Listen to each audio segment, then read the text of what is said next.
so much for being here. Welcome to the Big Apple Film Festival. Yay! Be sure all your cell phones are off. My name's Amy. I'm going to be your host for this program. After, we'll bring the filmmakers down and we'll do a quick Q&A. And I can turn it over to the audience if you have any questions. It should be fun. So today's block, we have Address Above.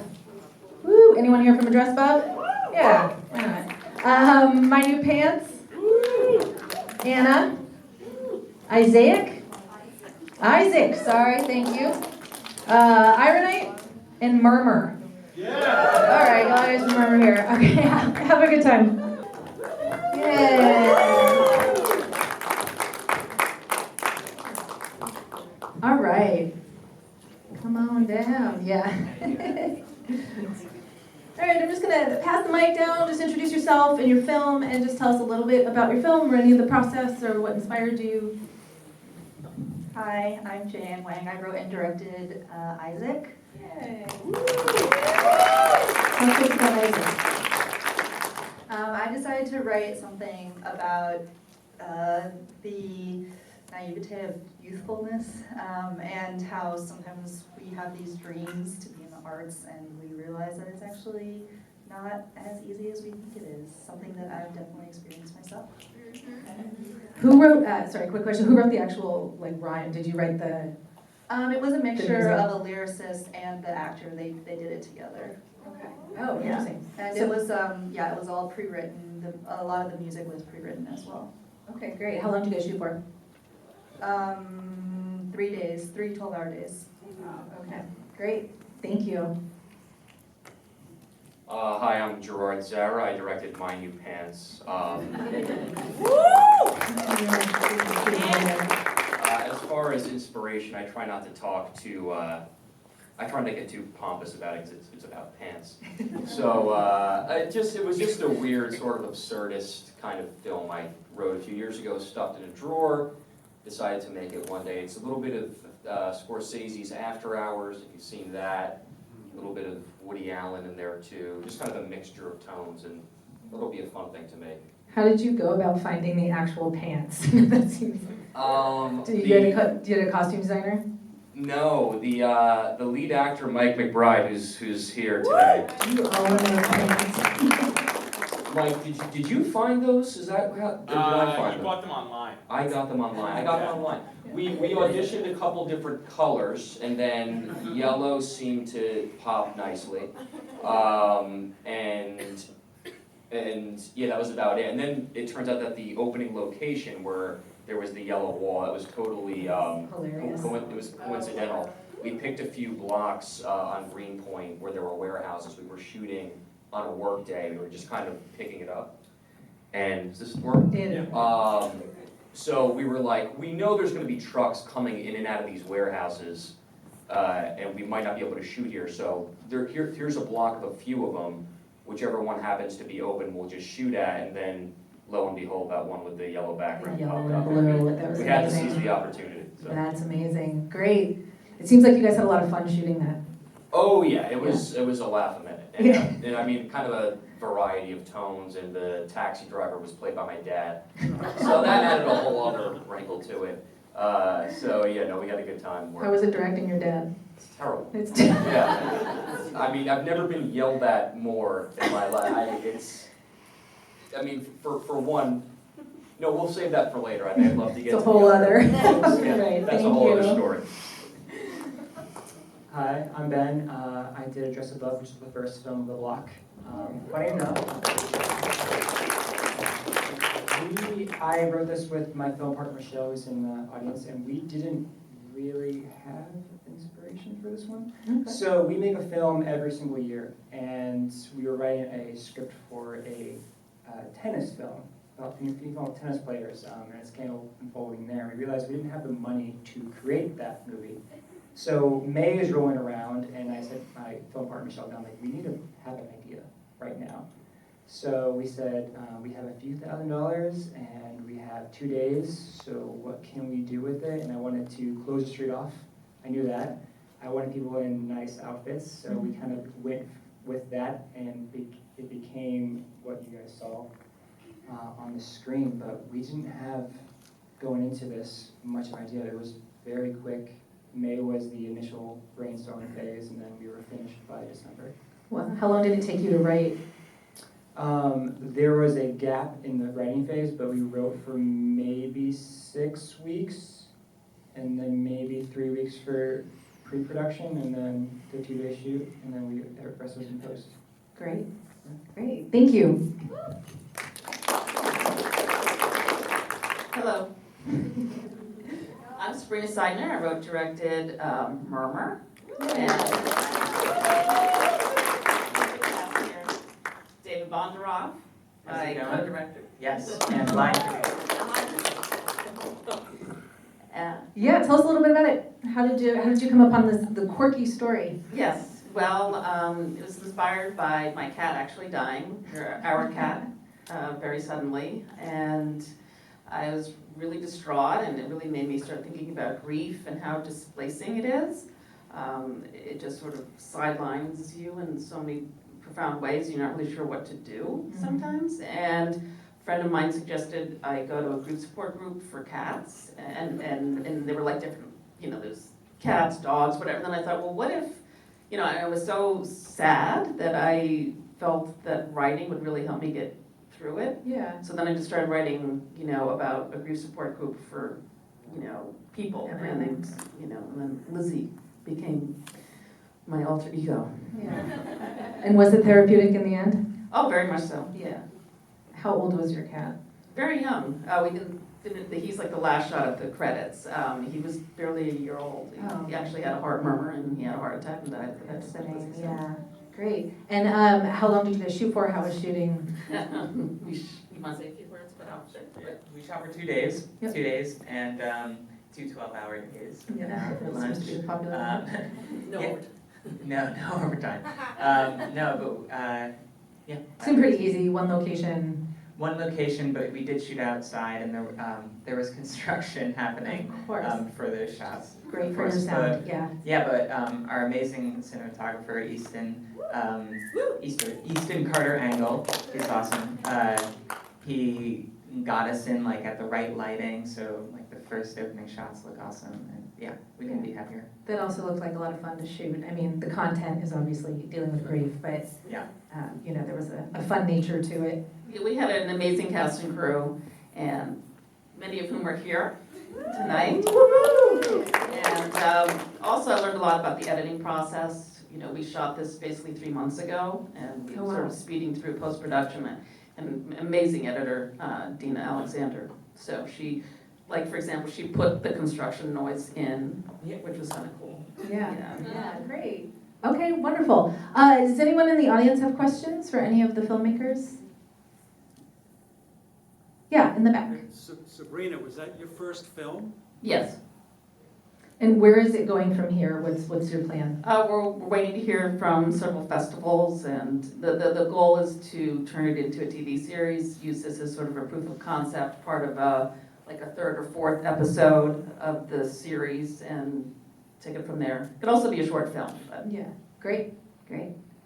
Who else? Go ahead. So I loved all of the movies, and they seem to be very high budget. And when all a credit to you guys, it was a beautiful, all of them were quite lovely. What were the budgets on your movies, if you don't mind me asking? Yeah, we can pass that down. And also, what were some of the challenges? Because I know some of these probably were not high budget, and you have to, make do with what you have. But maybe some of them were. So if you guys can all kind of talk to that. I actually remember it was 4 12-hour days, and the budget was about $30,000.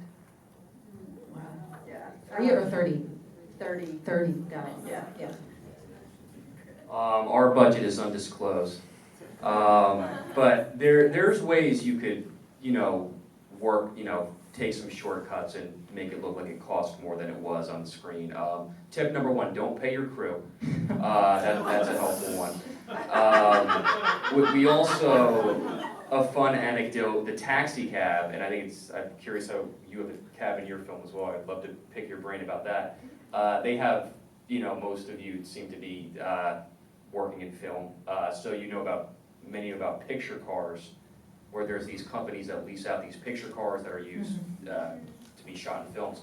So we were calling up a bunch of different companies to get a cab, and we were hearing some numbers, and it would have added about $1,000 between renting the car, what it adds to your insurance. Then you're not allowed to pick the car up off of their lot. You need their employee, their driver needs to bring it to your set, and he's like a union guy, so you have to pay him and feed him. So we said, we're not doing that. So I'm like, let me just get a car that, Altimas or what they use now for the current taxis. So I was like, let me just get one of those and dress it up like a cab. So I asked my dad, the taxi driver, and said, do you know anybody in Jersey, one of your Italian friends that knows a guy that has a car lot, that knows a guy? And then he ended up knowing a guy who knew a guy who owned one of the picture car companies that we called up. So they gave us the car for free, and my dad just went up to the lot, picked up the car himself, drove away, no questions asked. I didn't look in the trunk. But so there's fun little indie ways I'm sure we all have to sort Creative of ways, budget a yeah. little bit. Yeah. Well, this was the smallest budget that we've ever had. It was $5,000. And we had SAG actors on set, and we had legal obligations to meet those requirements to have them on set. So, and we also had to close a street down, so that means the NYPD comes into the West Village, and they closed, we closed West 12th Street down, I believe, for 6 Major street to close. Major street to close. So after all the red tape is gone, then you have to get city permits, and you have to get workers' comp to have SAG actors on set, and then you have to pay the NYPD to come in. So that was half our budget, just slashed gone. And I don't have a camera. So we have $2,500 to shoot a short for 2 days. And luckily that my producer and I, Michelle, we both work in post-production, so we can save a lot of money in You're able that to cut area. there, yeah. Yes, so we do know the colorists, we do know the sound designers. We do a lot of posts ourselves, so the VFX and all the editing, so that does save costs. But when we started this process, Michelle and I both agreed that we wanted to hit a quality standard. We wanted to try to seem that we have 4 times the amount of money that we do on set. Of course, yeah. So we try to mask that as best we can. We try to have the set run as smoothly as possible, have catering there, and we try to save money behind the scenes. So when our actors and our crew come on the set, they don't see the fact that we don't have a lot of money. But when we get into post-production, that's when it really comes to light that we have no money. But it's just between me and my producer and a small team, so it doesn't really affect us as much. Yeah. Getting creative, yeah, exactly. You fooled us. Didn't look like it. Go ahead. Well, with post, so far, we're about 18,000. Okay. You know, and I think we all just sort of pulled together. I think one of the things that saved us is that the actors were really on point. They knew their lines. We didn't have to retake stuff. Where we, you know, could have used some more time was in reaction shots, especially with the small group. I mean, we had a lot of challenges. You want to say anything? Oh, I mean, I'd like to comment. Just it sounds like you're not cutting from below the line. Like stuff where you say like when people come onto your set it looks good, but you're cutting from above the line where you have to put in all this time and your own money into it. Your own personal sweat into it. Yeah. But that's smart, you know. I really believe in like paying everyone and making sure everyone's having a good time on set and like having like a good environment. Like, it's worth it, you It's know. important because then it reflects in your film. Yeah. Great. Perfect. Anyone else have a question? Thought I saw another hand. Oh, sorry, yes. Hey, I'd just like to add, I did sustainable design for Murmur, and it only cost $100 for set, props, and costumes. Woo! Alright? And what was your process with that? Like, where did you find I, stuff? Thrift, dumpster dive, and borrow from different places. Nice. They were, Nice. Hallie was really amazing. She also went to every person's home and did wardrobe fittings in their home, which I think gave it a really cool look. And then, she was like texting me with pictures and whatnot, and yeah. Very creative on that end. Yeah. Great. Another, One of the things that I thought was interesting through a couple of the films was the child actors. I was wondering if you could speak to what it was like to work with someone who's below the age of 18 and what that is like on set, 'cause I've never had that experience. Yeah, good question. Oh, I don't recommend it. How did you cast him? They're not a lot on the casting websites actually, and I had to go on Facebook to look for child actors, and then of course like Asian American, there's so few. I would say the main thing is like they just have really short attention spans, and you have to provide a lot of treats like candy, snacks, ice cream. Lots of distractions. Yeah, all of that stuff. And I would say honestly get like a child wrangler, because they need to be entertained. Like even though his dad was on set, he was just hard to rein in, to get to do another. How old was he? He was 8. Okay, yeah. Yeah. It's a tough age. Okay, great. All right, any other questions before we kind of wrap this up? Really quickly, if you guys can also just tell us where we can find you or where this is going. I know some of you have sort of answered that already, but if you have, social media. Yeah, you can follow us at MC Isaac Film. That's our Facebook page and our Instagram. And this is just the beginning of, this is like my first film festival, so we'll see what happens after. Yeah, so this is our first film festival as well, so excited to see where the road takes us. You can follow us on social media at Pants Film, and myself at Gerard Zara at all the relevant social media. Thank you. This is our first festival for this project as well. We're doing a very short run for this short and moving on to the next one. But all we have right now is our website, which is backstretchfilms.com. Great. And this is my first film, our first festival. I love but this. yeah. His first film, yeah. Yeah. Woohoo! You can follow us you can find us on Facebook, Dr. Dee Dee's ABCs. Okay, great. Well, go ahead. Were you gonna? Oh, Matt? Yeah. I'm David Bondaroff, at David Bondaroff anywhere. I have a web series called The Hosts that's coming out very soon. We have this is going on to other places. And I'm Summer Camp Films, look out for that. That's our production company. Great. Thank you guys so much. These films are really amazing. I'm very excited to see where they go, since these were all kind of your first, round of this. Let's give one more round of applause for the. Thank you guys for coming out.